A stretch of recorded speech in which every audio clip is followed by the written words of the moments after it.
My son phoned. "Dad, I'm at the police station. My stepdad assaulted me and filed a false report against me." The officers believe him. Not me, I asked. Which officer? "Sergeant Miller," I told him. "Hold tight, 20 minutes. I didn't call a lawyer. I entered in full uniform." The sergeant looked up and peed his pants. "Captain, I had no idea." I ordered. "Give me 15 minutes with his stepdad." He began trembling. "He's yours for the entire night." Can you imagine getting a call that chills you to your bones? My son, my 16-year-old boy, called me from a police station. But he wasn't there because he did something wrong. He was there because his stepdad, the man my ex-wife swore was perfect, had beaten him, then lied to the cops, and they believed him. What did I do? Well, let's just say a captain doesn't just call a lawyer when his kid is in trouble. He walks in wearing his uniform, and he makes sure everyone understands. You don't mess with his son. Lucius David. That's me. 23 years in law enforcement. 3 tours in Afghanistan before that. I'd seen the worst humanity had to offer. Violence. I knew it intimately. But nothing, absolutely nothing, prepares a man for the bureaucratic nightmare of a divorce, especially when your ex-wife remarries a guy who smiles too much and drinks too little. Always a bad sign, in my experience. My office at the precinct. Afternoon sun cutting through the blinds like prison bars. 46 years old, and I carried my authority with the ease of a man who'd earned every single stripe. My uniform, immaculate. My bearing, military straight. But my eyes, gray as gunmetal, held a warm reserve for exactly 3 people. My son, Blake, my partner of 15 years, and my late mother. Officer Sandy Ollie knocked on my open door. "Captain David, the mayor's office called again about the community outreach program. Tell them I'll have the proposal by Friday." I didn't even look up from the incident reports. Gang activity spiking. 2 of my best detectives out on paternity leave. Anything else? Your ex-wife called. Said something about Blake's football game Saturday. Sounded tense. My jaw tightened. Carmela always sounded tense these days. Ever since she married Gwa Edwards 2 years ago. The man was a successful contractor. Too successful, in my opinion. Nobody built that fast and that profitably without cutting a few corners. "I'll handle it." I waved Ollie away and picked up my personal phone. 3 missed calls from Carmela. All in the last hour. Before I could dial back, my phone rang. Blake's number. "Hey, champ, you okay?" I felt my shoulders ease, but only for a second. "Dad, yeah, I'm fine. Just can we talk?" Not on the phone. Blake was 16. A sophomore. He'd inherited my build and his mother's dark eyes. He'd been distant lately. I'd attributed it to teenage rebellion, first girlfriends, the usual chaos. But something in his voice, it triggered that instinct that had kept me alive in Helmand Province. "I can pick you up in 20. Usual spot." "No." His voice dropped.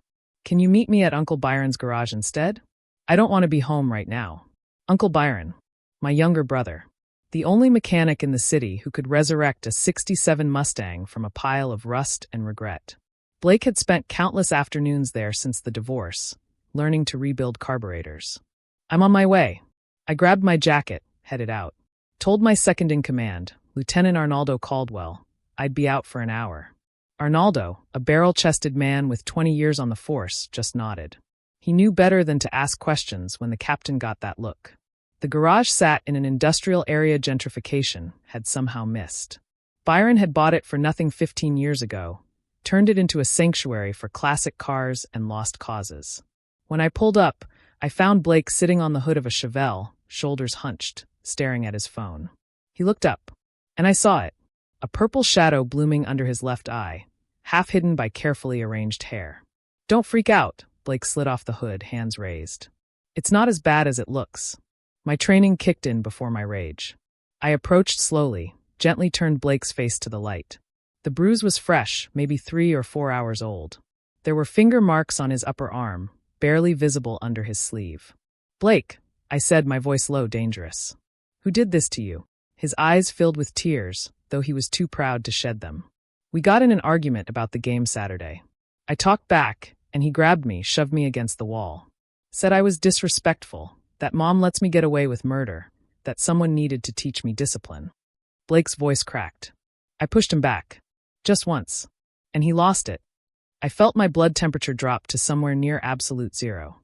This was what the old guys called combat calm. The crystalline clarity that came right before hell broke loose. "Where's your mother?"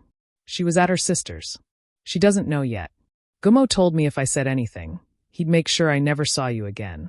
That he has friends in family court. That he could prove you're an unfit parent because you're never around. I pulled my son into my arms, felt the boy shake against my chest. Did you hit him back? No. I left. Grabbed my bike and came here.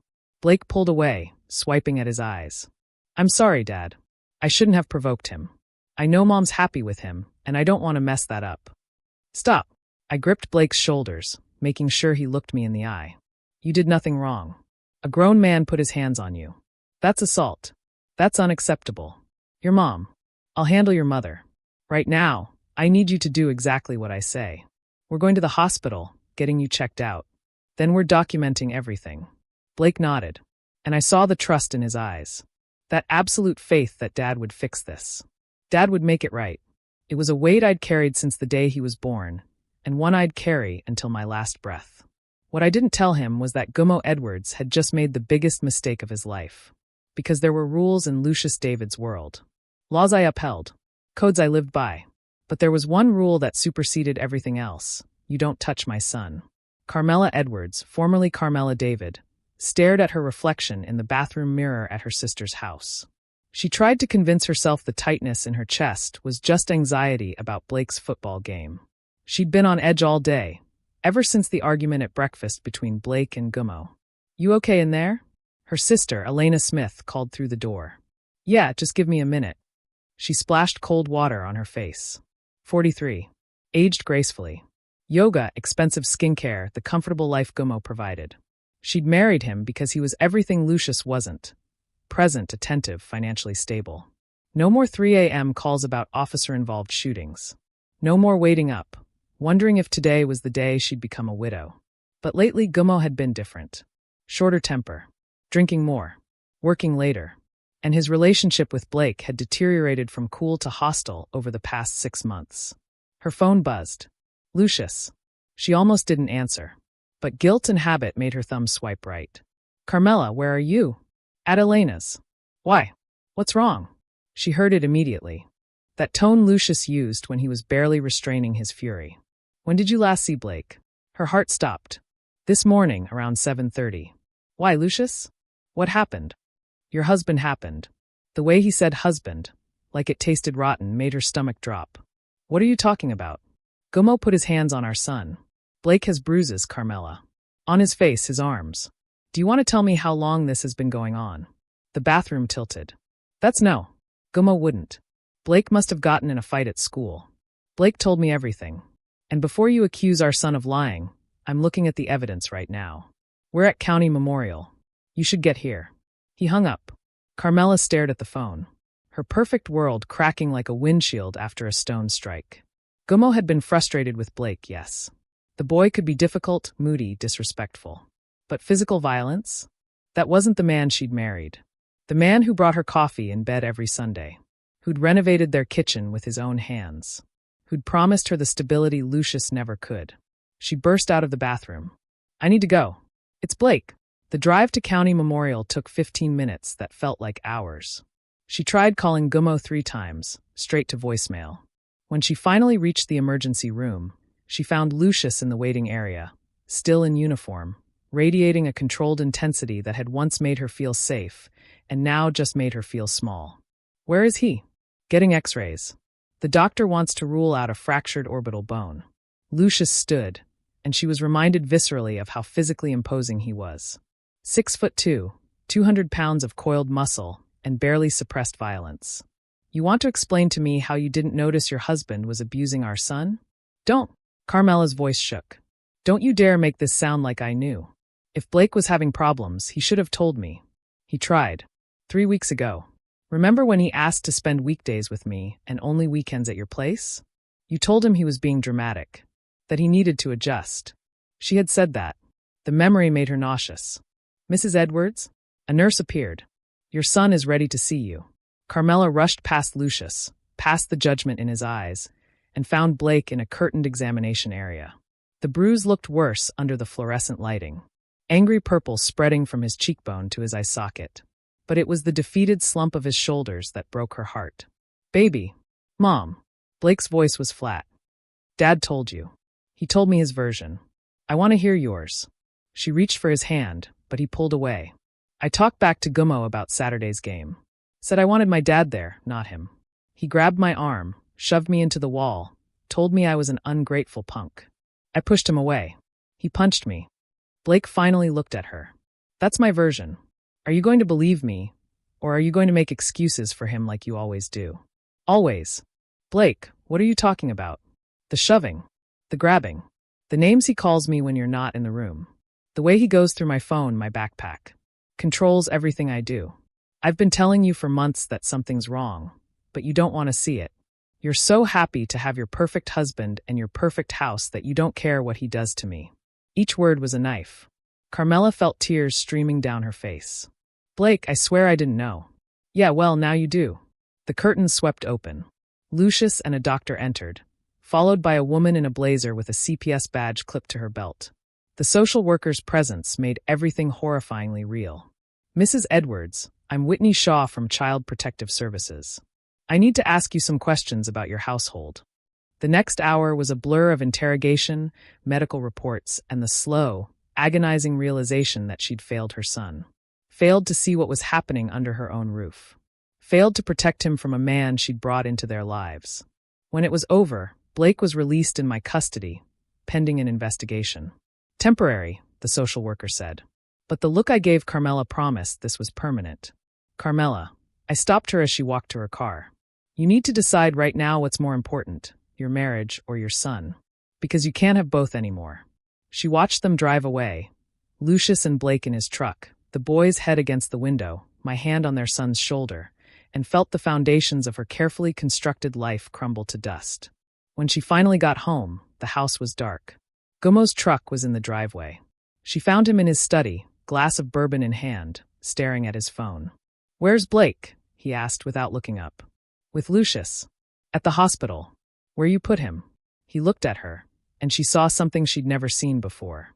Not remorse, not shame, but cold calculation. He tell you his version? His version. Her voice rose. You hit our son in the face. Our son. Gummo laughed, bitter and sharp. He's not my son, Carmela. He made that clear today. He's Lucius's son, and he never lets me forget it. I've tried for 2 years to connect with that kid, and all I get is attitude and disrespect. So yeah, I put him in his place. That's what fathers do. You're not his father. The words came out before she could stop them. Something dangerous flickered across Gummo's face. Yeah, I'm starting to realize that. He drained his bourbon. Your ex is going to come at me for this, you know that, right? Captain Lucius David, war hero, decorated officer. He's going to try to destroy me. Maybe you deserve it. Gummo stood. And for the first time in their marriage, Carmela felt afraid. Be very careful whose side you choose here. Because if you think Lucius is going to welcome you back with open arms, you're delusional. You left him, remember? You said he was married to the job, that you couldn't live with the danger, that you deserved better. Well, this is better. This house, this life. I gave you everything you asked for. And if you throw that away over one mistake, over a punk kid who needs discipline, then you're a fool. He walked out, leaving her standing in the study, her perfect life in ruins, wondering how she'd been so blind. I had Blake settled in my apartment. A sparse 2-bedroom unit with all the warmth of a barracks, but at least it was safe. Then my phone rang at 10:03 p.m. Unknown number. Every instinct told me to answer. Captain David, this is Sergeant Randy Miller from the West District Station. I have your son here. My blood froze. Blake was 20 feet away on the couch, wrapped in a blanket, pretending to watch TV. What are you talking about? My son is right here. Sir, I have a Blake David, 16 years old. Claims you're his father.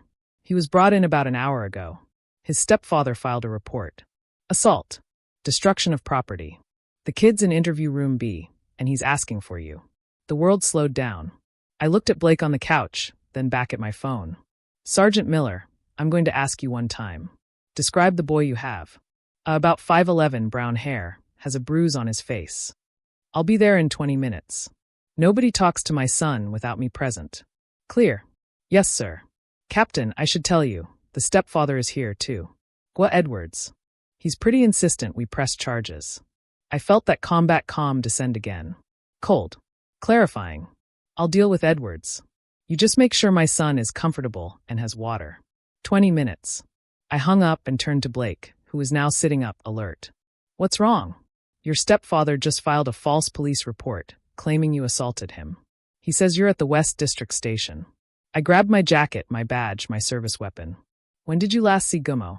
This morning at the house, Dad. I swear I didn't touch him. I know. He's trying to get ahead of what happened today. Make himself the victim. I checked my weapon automatically. A habit from 2 decades of doing this before every shift. Get dressed. You're coming with me. I want you visible and accounted for when I walk into that station. Dad, what are you going to do? I looked at my son, saw the fear there, the uncertainty. Blake needed to see that his father could handle this. That justice existed. That good men still won sometimes. I'm going to do what I've always done. Protect what's mine. The drive to West District took exactly 18 minutes. I used the time to make 3 calls. 1 to Arnaldo Caldwell, my second in command. 1 to Byron, my brother. And 1 to my lawyer, a shark named Courtney Baldwin, who'd gotten me through the divorce and owed me several favors. When we walked into the station, I made sure to stop at the front desk. Made sure the duty officer logged Blake's arrival. Made sure there were witnesses and timestamps. Then I walked toward the interview rooms with Blake beside me, my hand on his shoulder, projecting an authority that made officers step aside. Sergeant Randy Miller met us in the hallway. Maybe 30, solid build, career cop written all over him. The moment he saw my uniform, his face went white. Captain David. First, which room is my son supposedly in, Sergeant? Interview B, sir. I walked past him, opened the door. Empty. Just an empty room with a table, 2 chairs, and the ghost of a fabricated accusation. Interesting. My son seems to have disappeared. I turned, and Miller actually took a step back. You want to explain to me how you have a victim in custody who's also standing right next to me? Sir, I was just following procedure. Edwards came in with a report. Said his stepson attacked him, destroyed property at his home, made threats. He had photos. Documentation. Photos of what? Damage he did himself. Sergeant Miller, you've been a cop long enough to recognize a setup. Where's Edwards now? Interrogation C. He's waiting to give a statement. Excellent. I'm going to need 15 minutes with him. Miller's eyes widened. Captain, I can't. You can't what? I stepped closer, dropped my voice to a register that carried command without volume. You filed a report based on false information. You attempted to process a minor without parental notification. And you're harboring a man who assaulted a child, my child, earlier today. Now I can make this official. Bring in internal affairs. Have your career examined under a microscope. Or you can give me 15 minutes with the man who tried to frame my son, and we can resolve this quietly. Your choice, Sergeant. Miller looked at Blake. At the bruise that was now impossible to ignore under the station's harsh lighting. Something shifted in his expression. He did that this morning. Hospital records are already filed. X-rays, doctor's statement, CPS report, all time-stamped. So when Edwards claims my son attacked him today, you can see the problem. Jesus. Miller ran a hand through his hair. Captain, I didn't know.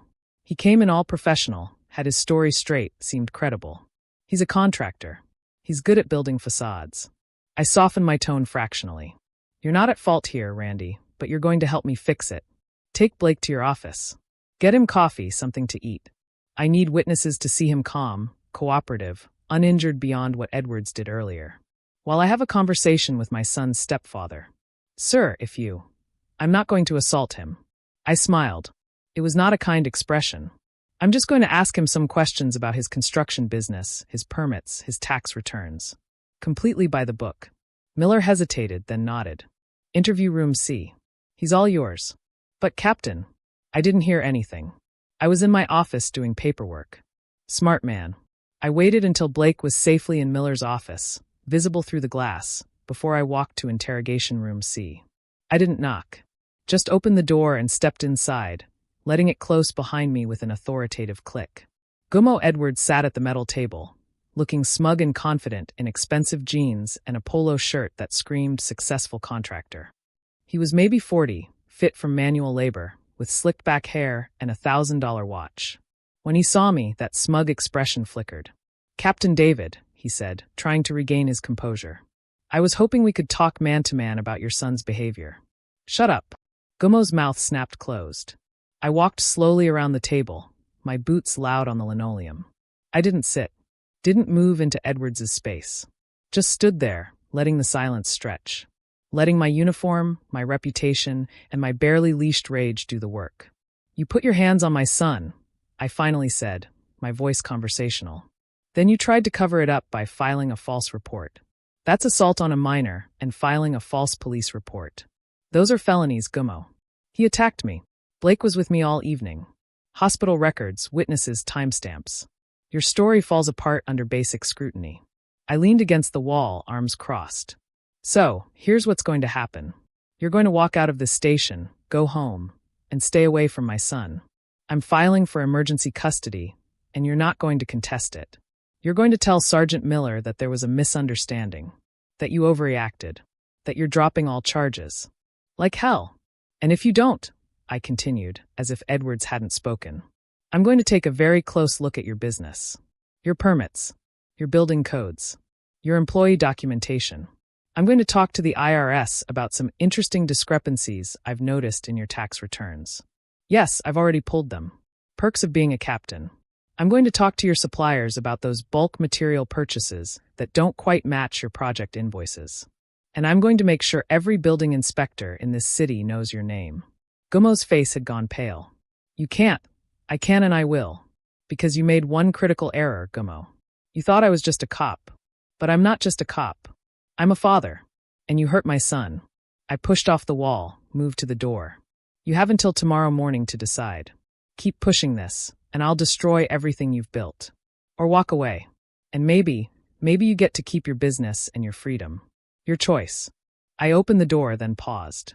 "Oh, and Gummo, if you ever come near Blake again, I won't use my badge. I'll use my hands. And there won't be enough of you left for a closed casket. We clear?" I walked out without waiting for an answer. I found Miller in his office with Blake, who was nursing a hot chocolate and looking young and vulnerable. "Sergeant Miller, Mr. Edwards is ready to give a statement. I believe he'll be dropping all charges and apologizing for wasting police resources." Miller looked between me and the interrogation room, then nodded slowly. "I'll go take care of that." When we were alone, Blake looked up at me. "What did you say to him?" "The truth. That he messed with the wrong family." I pulled my son into a hug, felt Blake cling to me like he had when he was 5 years old and afraid of thunderstorms. "It's over, champ. You're safe now." But even as I said it, even as Blake relaxed against me, I knew it wasn't over. Not really, because men like Gummo Edwards didn't give up that easily. And wounds this deep took more than threats to heal. This was just the beginning. 3 days later, I sat in my office, reviewing surveillance footage from one of Gummo Edwards's construction sites. My brother Byron had a friend who had a cousin who worked security, and that footage had found its way into my hands through a chain of carefully maintained deniability. What I was seeing made my blood run cold for entirely different reasons. Arnaldo Caldwell knocked and entered without waiting. "Captain, we have a situation." "Another one?" "Carmela just called the front desk. She's here. Says she needs to talk to you. Won't leave." I closed the laptop. I'd been avoiding my ex-wife since the hospital. Let her stew in the consequences of her choices. Let her wonder what I was planning. But maybe it was time for that conversation. I found Carmela in the lobby, and the sight of her stopped me cold. She'd lost weight in 3 days, had circles under her eyes that makeup couldn't quite hide, and was wearing yoga pants and a sweatshirt instead of her usual carefully curated outfit. "Lucius," her voice cracked. "Please. I need to talk to you." I gestured to a conference room, waited until we were alone. "What do you want, Carmela?"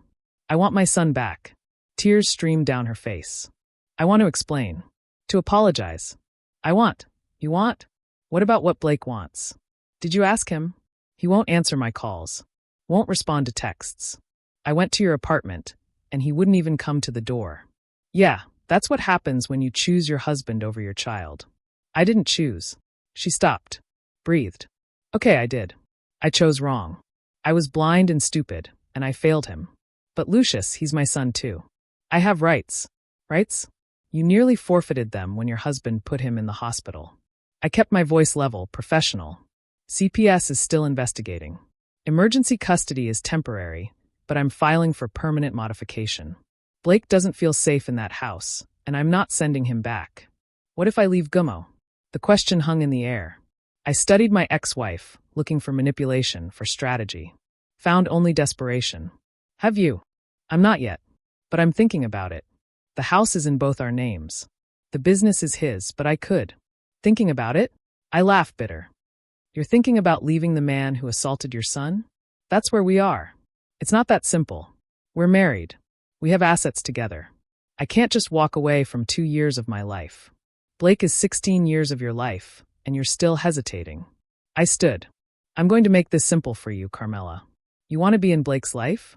You want him to answer your calls? Then you prove you've changed. You leave Edwards. You get therapy. You spend every day earning back the trust you destroyed. But until then, until I see actual change and not just words, you stay away from him. Because he's been through enough. You can't keep me from my son. Watch me. I walked out, left her sitting there, and felt no satisfaction in her pain. Just a bone-deep weariness at how tangled everything had become. Back in my office, I opened my laptop again. The surveillance footage showed something interesting. Gummo Edwards meeting with 3 men in hard hats at a construction site on the east side. The same site where, according to my digging, building inspections had been mysteriously passed despite obvious code violations. My phone rang. Courtney Baldwin, my lawyer. Lucius, we have a problem. Edwards is countersuing for defamation and harassment. Claims you threatened him at the police station, that you're abusing your position to intimidate him. And he's filing an ethics complaint with the department. He's what? It gets worse. He's claiming Blake has been violent at home for months, that you've been coaching the boy to lie, and that the whole thing is a custody play on your part. He's got documentation, texts, photos, witness statements from neighbors. I settled in my gut. He's been planning this since before he hit Blake. Probably. This guy's smart, Lucius. He knew you'd come after him, so he built a defense ahead of time. We need to be very, very careful here. After she hung up, I sat in the dark of my office and realized I'd underestimated Gummo Edwards. The man wasn't just an abuser covering his tracks. He was a predator who'd been orchestrating this entire scenario. Maybe from the beginning. The question was why. That night, after Blake was asleep, I called in a favor from an old army buddy who now worked private investigation. Within an hour, I had a preliminary background on Gummo Edwards that made everything click into place. 3 previous marriages, 2 restraining orders, both sealed. A bankruptcy 7 years ago, right before he started his construction business. And in a sealed juvenile record from when Edwards was 17. I felt sick. I looked at the closed door to Blake's room and wondered how I'd failed to see this coming. Carmela had married a predator, and I'd been too busy being angry about the divorce to properly vet the man who'd be living with my son. My phone buzzed. Byron. My brother. You awake? Yeah. What's up? You need to come to the garage now. Blake's here. What? He's supposed to be asleep in his room. Well, he's not. Rode his bike here an hour ago. Won't tell me why, but he's pretty shaken up. You need to come. I checked Blake's room. Empty bed stuffed with pillows. Classic teenager trick. I was out the door in 3 minutes, my heart pounding. What if Edwards had gotten to him? I found Blake in Byron's office, wrapped in a blanket that smelled like motor oil and old coffee. Byron stood guard at the door, arms crossed, looking worried. Blake, I knelt in front of him. What happened? I went back to the house to get some stuff I forgot. Blake wouldn't meet my eyes. Mom wasn't there, but Gummo was. Dad, he was waiting for me. I felt my control slip. Did he touch you? No. He just talked. Said things. About you. About how you're going to lose your job because of the ethics complaint. How you're abusing your authority. How the courts are going to see through your manipulation and give Mom full custody. He said I'd never see you again. That I should get used to having him as a father.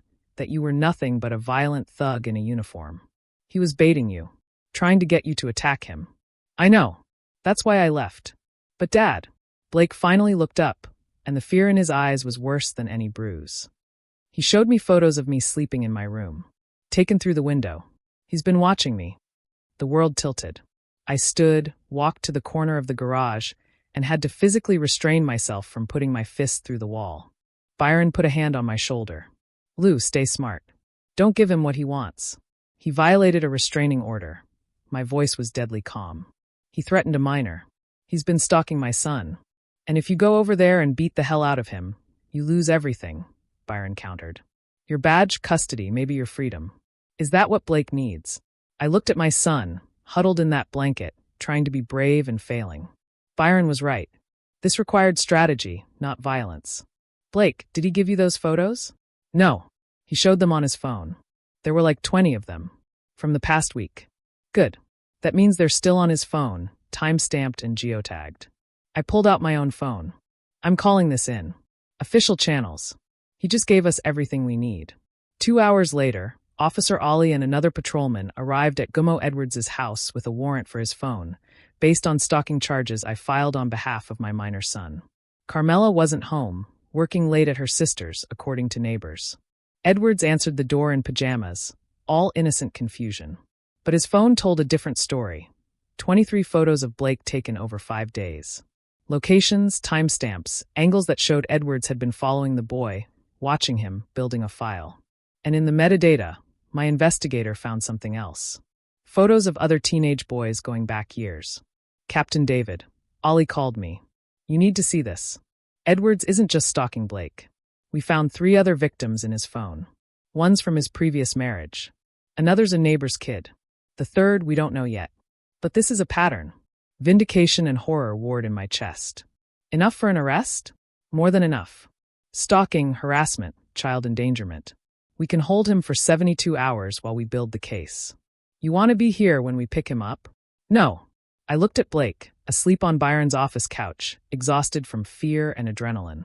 I want to be with my son. But Ollie, make sure he knows why he's going down. Make sure he knows he should have left my family alone. The arrest happened at 7:15 a.m. while Gummo Edwards was drinking coffee, probably planning his next move against me. Carmela got the call at 7:47 from a lawyer Gummo had on retainer. By 8 o'clock, she was at my apartment, pounding on the door. Lucius, open up. What did you do? I opened the door, stepped into the hallway so Blake wouldn't hear. I did my job. Your husband is a predator. He's been stalking Blake, photographing him. And we found evidence he's done this before. He's in custody, and if I'm right, he's looking at 5 to 10 years minimum. Carmela's face crumbled. This isn't happening. This can't be. It is. And Carmela, you need to make a choice right now. You can stand by Edwards. Hire lawyers. Fight this. But you can't do both. She slid down the wall, sat in the hallway of my apartment building, and sobbed. I didn't know. I swear to God, Lucius, I didn't know. I believe you. But Blake doesn't. And that's what matters. I softened fractionally. You want to fix this? You start by telling the prosecutors everything. Every red flag you ignored. Every moment you chose Edwards over Blake. You give them ammunition to put him away for good. That's how you start earning your son back. She nodded, tears streaming. And I felt no satisfaction. Just a grim determination to see this through. Because this wasn't over. Not yet. Men like Edwards had contingency plans. Had resources. Had lawyers who knew how to muddy water and create reasonable doubt. The arrest was just the beginning. The real war was about to start.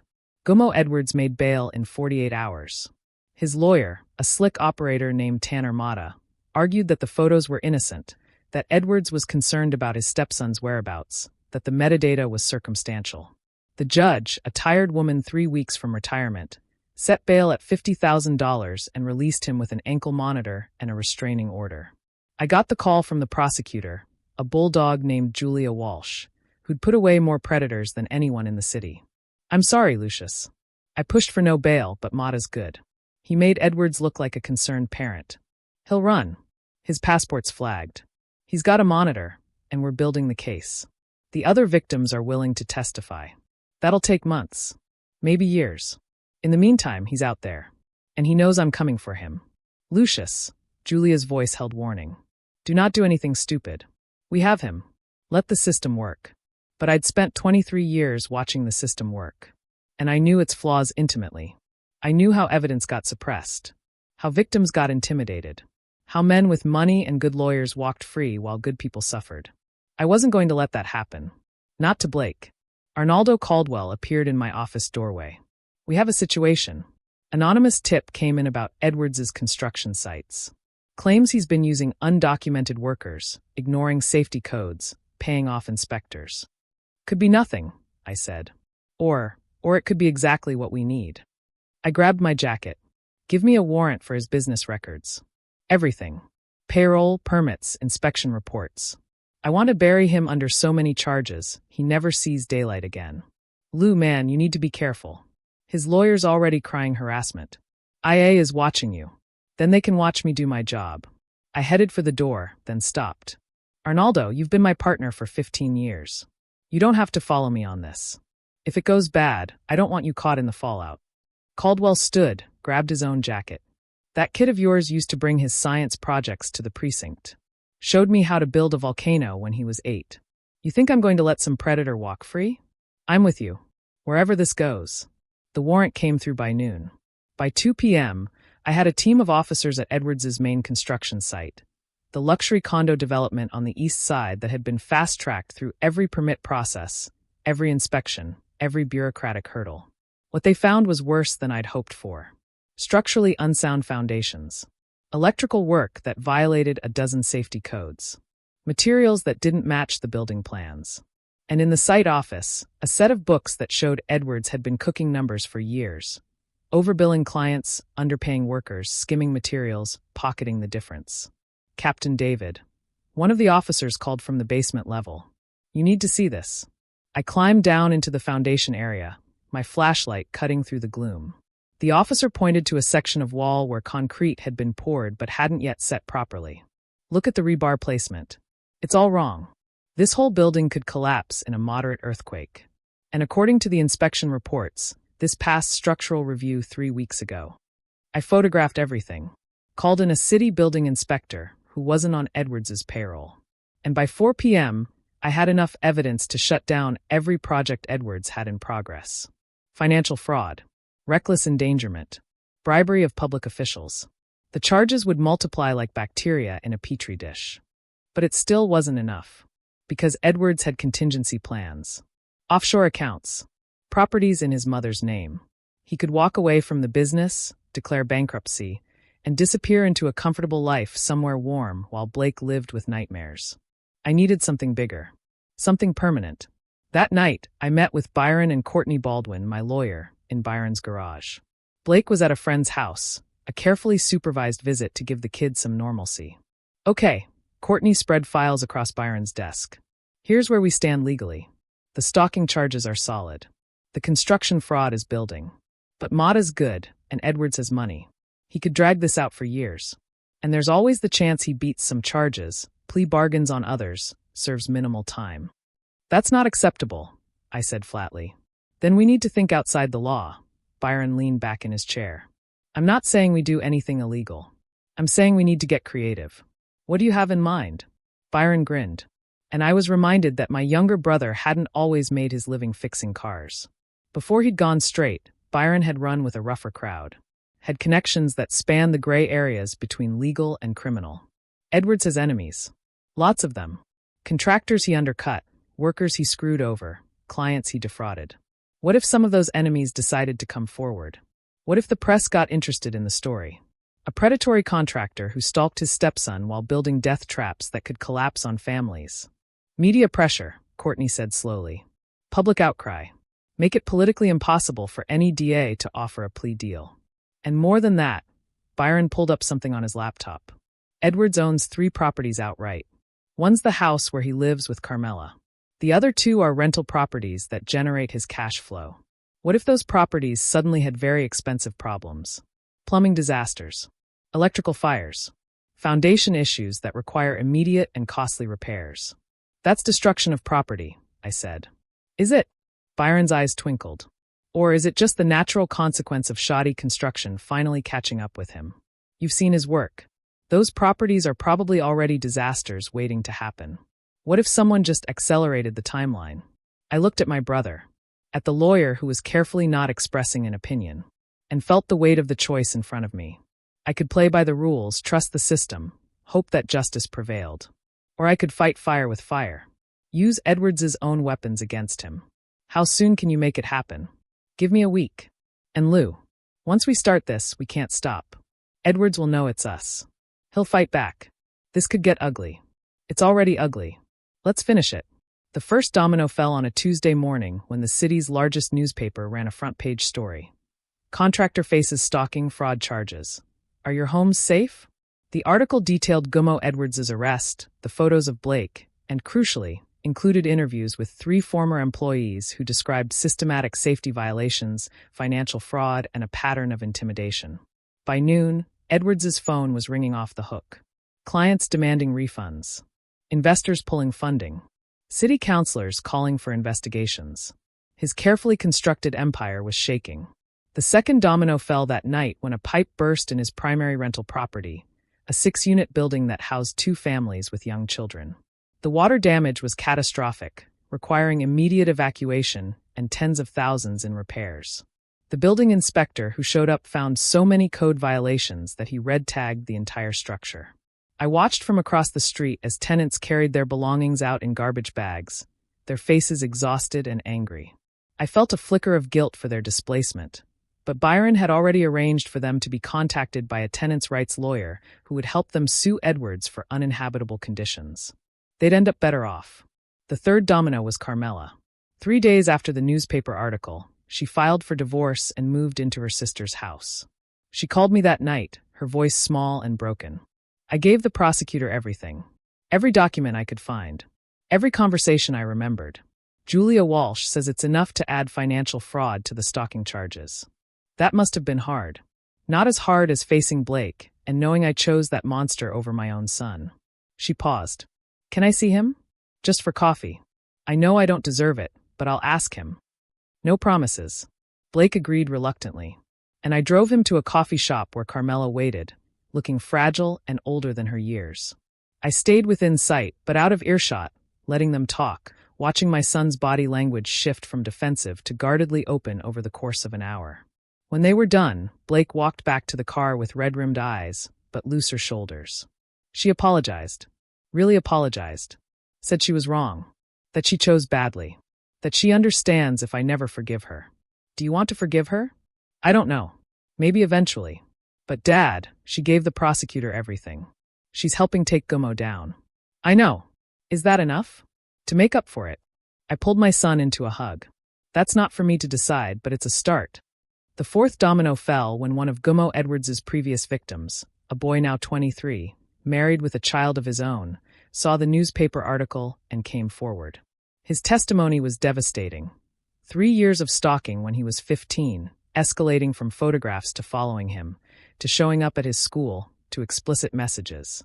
The charges had been sealed in a plea deal, but now he was willing to testify publicly. 2 more victims followed. The case was no longer just about Blake. It was about a pattern of predatory behavior spanning a decade. Tanner Mata, Edwards' lawyer, tried to suppress the testimony, tried to argue prejudice, character assassination, irrelevance.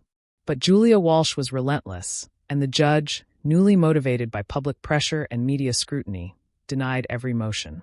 The trial date was set for 6 weeks out.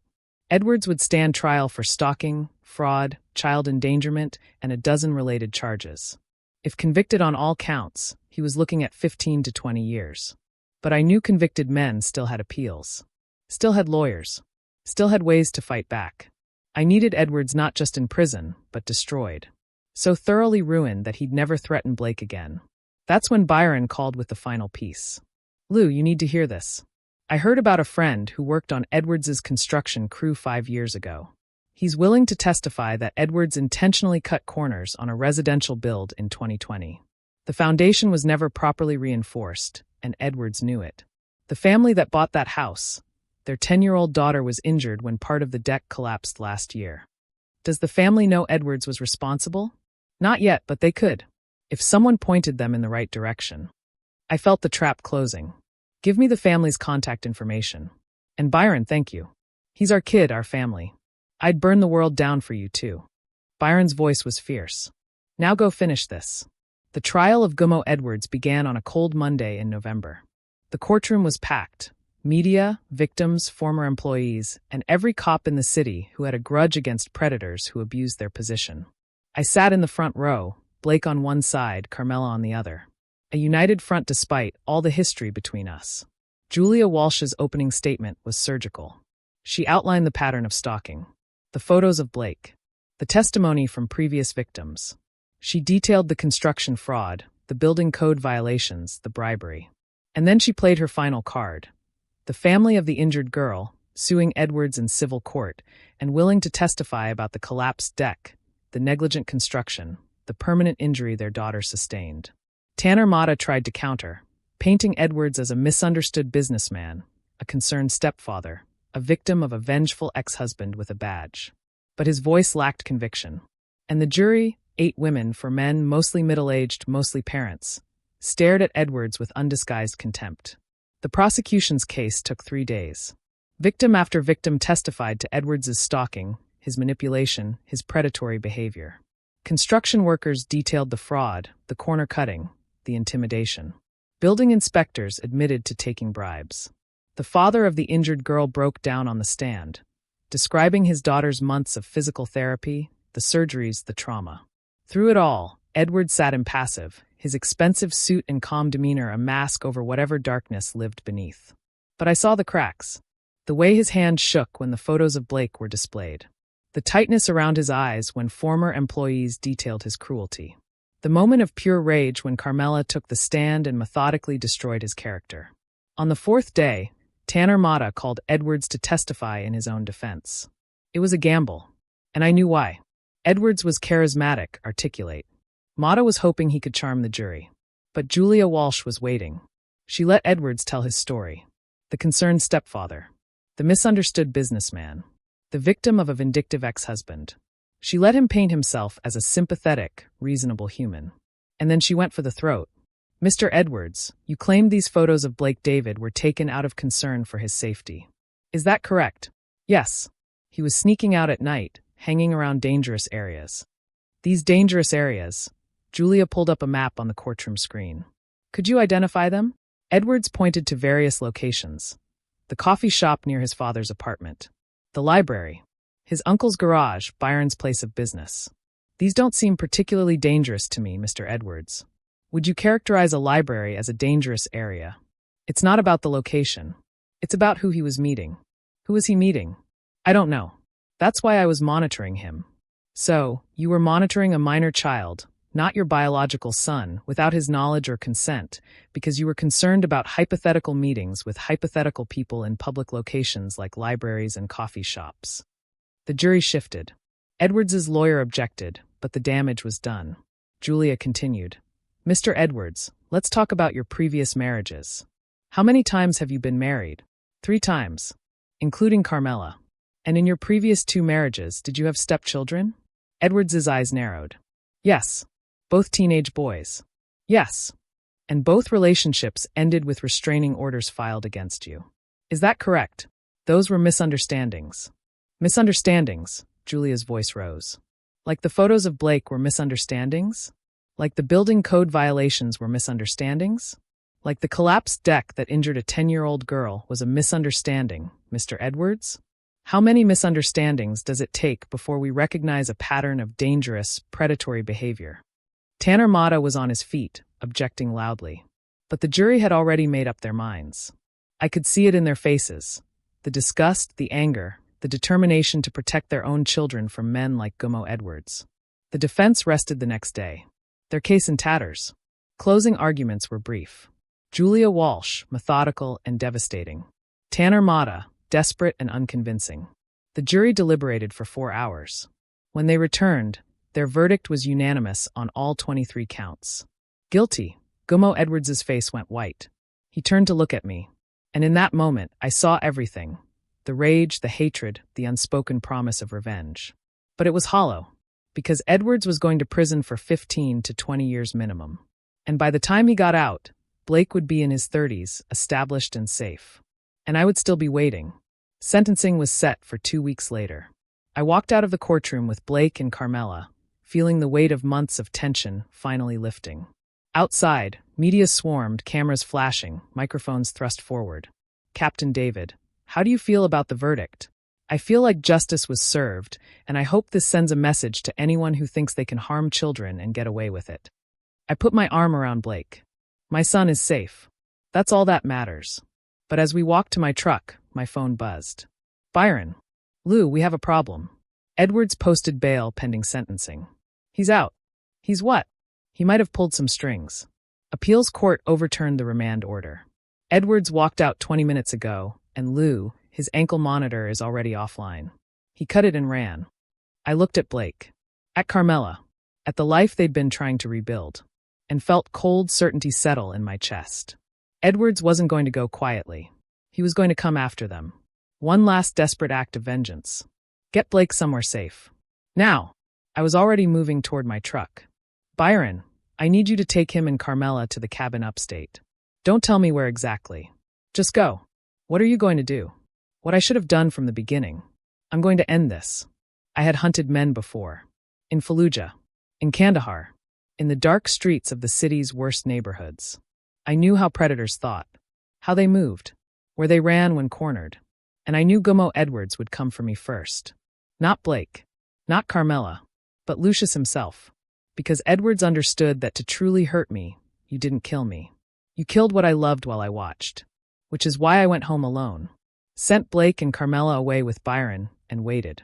My apartment was dark when I arrived at 10 p.m. I didn't turn on the lights. Just moved through the familiar space, checking windows, setting up sight lines, preparing for war. My service weapon was locked in the safe per department regulations. The shotgun I bought for home defense was not. I sat in the dark and waited. Edwards came. At 2:17 a.m. I heard the lockpicks working on my door. Heard the careful footsteps in the hallway. Watched as Edwards slipped inside, a shadow against shadows, holding something that glinted in the ambient light. A knife, of course. Up close and personal. Maximum suffering. I know you're here, Captain. Edwards's voice was steady, almost conversational. I know Blake isn't. You sent him away. Smart. But that just means we get to have our conversation uninterrupted. You destroyed my life. Edwards moved into the living room. My business. My marriage. My freedom. All because your son couldn't handle a little discipline. All because you couldn't accept that Carmela chose me over you. You stalked and abused a child. My voice came from the darkness. This was always going to end one way, Gummo. Edwards spun toward the sound. But I was already moving. 23 years of training. 3 combat tours. 1,000 encounters with violent offenders. I closed the distance before Edwards could react. Swept the knife arm aside. Drove my shoulder into Edwards's sternum. We went down hard. The knife skittering across the floor. I'm going to kill you. Edwards gasped, swinging wildly. And then I'm going to find Blake and your brother and everyone you love. No. I pinned him. Drove a knee into his solar plexus. You're not. I could kill him right now. Claim self-defense. Plant the knife. Call it in. No one would question Captain Lucius David defending himself against a convicted felon who'd broken into his home. It would be justified. Clean. Final. But that wasn't justice. That was revenge. And Blake didn't need a father who was a killer. He needed a father who was better than that. I pulled out my phone, called it in. This is Captain David. I have an intruder at my residence. Armed with a knife. I've subdued him. Send units to my location. Edwards laughed, blood on his teeth. You think this is over? I'll get a lawyer. I'll claim you lured me here. That you attacked me. Self-defense. Entrapment. Maybe. Or maybe the security camera I installed last week caught everything. I pointed to the small device mounted above the door. Including you breaking in. Including the knife. Including your threats against my son. Edwards's face went slack. You planned this? No. I just knew you were stupid enough to come after me. And I was ready. The police arrived 6 minutes later. Sandy Ollie first through the door. Weapon drawn. Eyes taking in the scene. Me standing. Edwards on the ground. The knife, evidence. Everything clean and legal. By the book. Captain, you okay? I'm fine. Mr. Edwards is under arrest for breaking and entering, attempted assault, and violation of his bail conditions. I have video evidence. I handed over my phone. Book him. And make sure his lawyer knows that this time, there's no bail. He's in custody until sentencing. And probably for a long time after. They cuffed Edwards, read him his rights, hauled him out of the apartment. Tanner Mata arrived 30 minutes later, looked at the evidence, and promptly advised his client to accept whatever plea deal the DA offered. Because going to trial with video evidence of a midnight knife attack on a police captain was career suicide, even for a lawyer as good as Mata. 2 days later, Gummo Edwards pleaded guilty to all charges in exchange for a consolidated sentence. 25 years, no possibility of parole before 18. By the time he got out, if he survived prison that long, he'd be 68 years old. Broken. Irrelevant. I brought Blake back home that weekend. We sat on the couch in the apartment, eating pizza, watching a game. Just being father and son in the quiet safety of our own space. Is it really over? Blake asked. Yeah, it's over. What if he gets out early? What if? Then I'll be there. I'll always be there. I pulled my son close. That's my promise to you, champ. Whatever happens, wherever you go, I'm on your side. Always. Blake nodded against my shoulder, and I felt something shift. The last piece of tension releasing. The trauma finally beginning to heal. 3 months later, Carmela moved into an apartment 2 blocks away. She and Blake were rebuilding their relationship slowly, with therapy and honest conversations, and the acceptance that trust, once broken, took years to repair. But they were trying. That was enough. 6 months later, Blake's bruises had faded completely. He made varsity football, started dating a girl from his chemistry class, and began talking about college. The nightmares came less frequently. The fear in his eyes was gone. 1 year later, I stood in front of the department at an awards ceremony, receiving a commendation for my work on the Edwards case. The mayor gave a speech about protecting children and upholding justice. The new chief of police praised my dedication and integrity. And in the audience, Blake sat next to Byron and Carmela, all of them together, despite everything. Because family, real family, survived worse than divorce and abuse and near tragedy. After the ceremony, Blake found me outside the precinct. Dad, I'm proud of you. I felt my throat tighten. I'm proud of you too, champ. I know things got ugly. I know you had to do things that weren't easy. But you protected me. You did the right thing. That's what fathers do. Blake hugged me, and I held my son, looked up at the clear sky, and felt for the first time in a year like everything was going to be okay. Because Gummo Edwards was behind bars. Blake was safe. The family was healing. And justice, real, hard-won, imperfect justice, had prevailed. Not because I had been the strongest or the most ruthless, but because I'd been smart enough to use the law, patient enough to build a case, and willing to sacrifice my own desire for immediate revenge in favor of lasting victory. I'd won not by becoming a monster, but by remaining a man, flawed, determined, and absolutely unwilling to let evil win. And in the end, that was enough. Have you ever had to fight a battle you never saw coming, just to protect someone you love? What lengths would you go to? Tell me your thoughts in the comments below. I'm really interested to hear what you would have done. And if this story resonated with you, give it a like and subscribe for more. Thanks for watching.